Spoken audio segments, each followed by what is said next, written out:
Assalamualaikum warahmatullahi wabarakatuh. Berjumpa kembali dengan catatan Syafiq Hasim.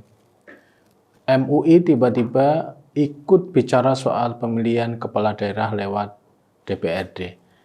Klaim mereka, para pengurus MUI, bahwa mereka sesungguhnya sudah memiliki fatwa tentang ini sejak 2012. Sejak 2012, MUI mengusulkan agar politik berorientasi pada kemaslahatan publik. Namun jika tujuannya seperti itu, bukankah dengan pilkada langsung, itu derajat kemaslahatan publik lebih tinggi dibandingkan dengan pemilu melalui DPRD? Karena dengan pilkada melalui rakyat, itu memang benar-benar langsung rakyat, tidak usah melalui perwakilan. Ini logika sederhana saja. Namun, baiklah, saya akan menyoroti MUI lebih dahulu. Kita tahu bahwa secara historis peran MUI mengalami pasang surut dalam setiap rejim. MUI didirikan pada tahun 1975 atas dukungan penuh oleh Presiden Soeharto. Mengapa MUI harus ada pada saat itu? Pertama, pemerintahan Soeharto butuh partner dialog dalam pengelolaan negara yang memiliki legitimasi agama. Pada masa MUI didirikan, Nahdlatul Ulama sudah berumur hampir 50 tahun. Dalam umur setengah abad ini artinya organisasi ini sudah memainkan peran penting dalam bidang keagamaan, sosial, dan bahkan politik di Indonesia. Sudah barang tentu, organisasi sebesar dan setua Nahdlatul Ulama karena lebih tua dari usia Indonesia sendiri bahkan, itu memiliki tingkat kemandirian yang lumayan. Mereka mengelola organisasi berdasarkan prinsip-prinsip organisasi yang telah mereka sepakati. Anggota organisasi inilah yang menjadi perhatian dari kehidupan organisasi seperti NU. Ini baru Nahdlatul Ulama, belum lagi kita bicara Muhammadiyah yang ketika MUI didirikan, umur organisasi ini jauh lebih tua. Jadi ketika MUI didirikan, umur Muhammadiyah sudah mencapai 63 tahun. Muhammadiyah bahkan lebih tua dari NU karena Muhammadiyah berdiri pada 1912 dan NU berdiri pada 1926. Sebagai organisasi yang matang, Muhammadiyah juga memiliki kemandirian yang luar biasa. Muhammadiyah mengelola program-program pendidikan, kesehatan, dan ekonomi yang maju. Muhammadiyah secara politik independen, tidak pernah menjadi partai politik. Itu baru menceritakan NU dan Muhammadiyah, belum organisasi-organisasi Islam lainnya seperti Persatuan Islam, PERTI, PUI, Nahdlatul Wathon, Al-Wasliyah, dan masih banyak lagi yang semuanya itu sudah ada ketika MUI didirikan. Lalu mengapa ketika semua organisasi keagamaan itu sudah ada, Pak Harto tetap menginginkan agar MUI itu tetap berdiri? Jawabnya adalah tadi, Soeharto ingin ada organisasi yang bisa diajaknya untuk berdialog, untuk soal-soal keagamaan yang terkait dengan urusan politik dan lain sebagainya. Soeharto butuh legitimasi dari MUI untuk urusan agama. Karenanya MUI didorong menjadi organisasi yang memberikan fatwa dan juga nasihat pada pemerintah. Maklum atas organisasi yang ada, Soeharto tidak bisa begitu saja minta legitimasi apalagi mendikte mereka. Organisasi-organisasi Islam yang sudah berdiri dan beraktivitas pada saat itu, karena tingkat independensinya mereka tinggi, mereka memandang pemerintah bukan sebagai atasan atau patron sehingga tidak harus tunduk pada pemerintah. Sikap organisasi tersebut bahkan cenderung sangat kritis pada pemerintahan Soeharto jika pemerintahannya melakukan kesalahan dan penyelewengan.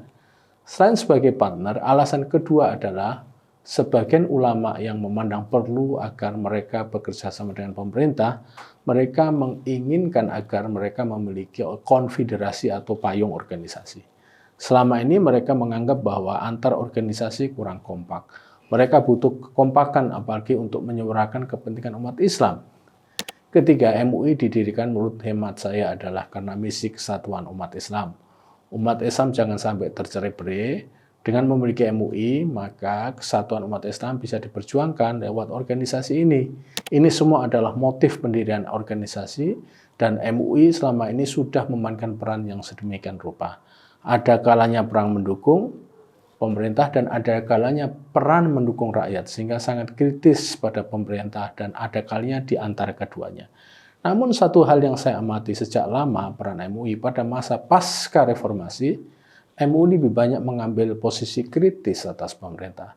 MUI berusaha menjadi organisasi yang memberikan wacana-wacana kritis dari perspektif syariah untuk diberikan masukan kepada pemerintah. Saya kira peran yang diberikan itu bagus karena bisa mewakili sebagian masyarakat yang kritis pada negara dan pemerintah.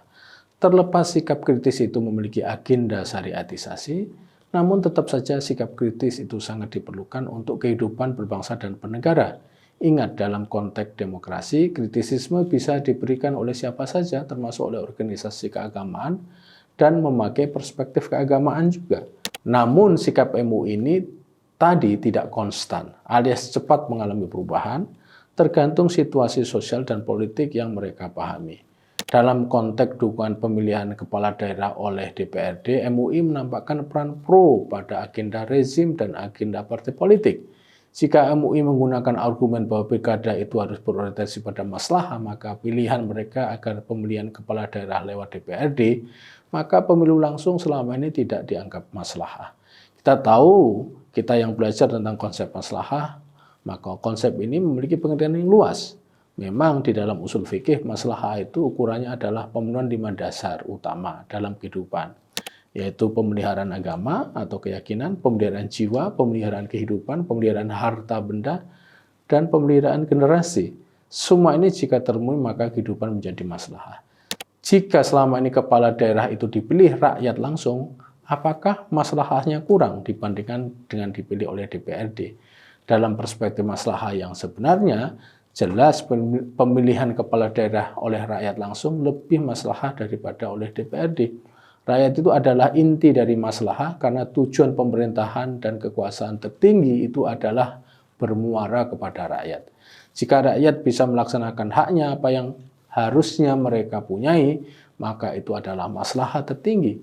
Karenanya Rasulullah pernah menyatakan jika kalian semua menjadi pemimpin, maka kalian semua nanti dimintain pertanggungjawaban semuanya sebagai pemimpin. Apa yang dimintakan pertanggungjawaban tidak lain adalah bagaimana mengurus rakyat yang dipimpinnya. Jika kita gagal mengurus rakyat, apalagi merampas hak rakyat, maka itu sebenarnya jauh dari kemaslahatan. Hal ini sebenarnya yang perlu diingat oleh kita semua adalah bagaimana MUI mendefinisikan maslahah itu sendiri. Jika kemaslahatan publik itu ujungnya bukan pengambil manfaat terbesar dalam kehidupan berbangsa dan bernegara, yaitu rakyat, maka itu menjadi lain lagi.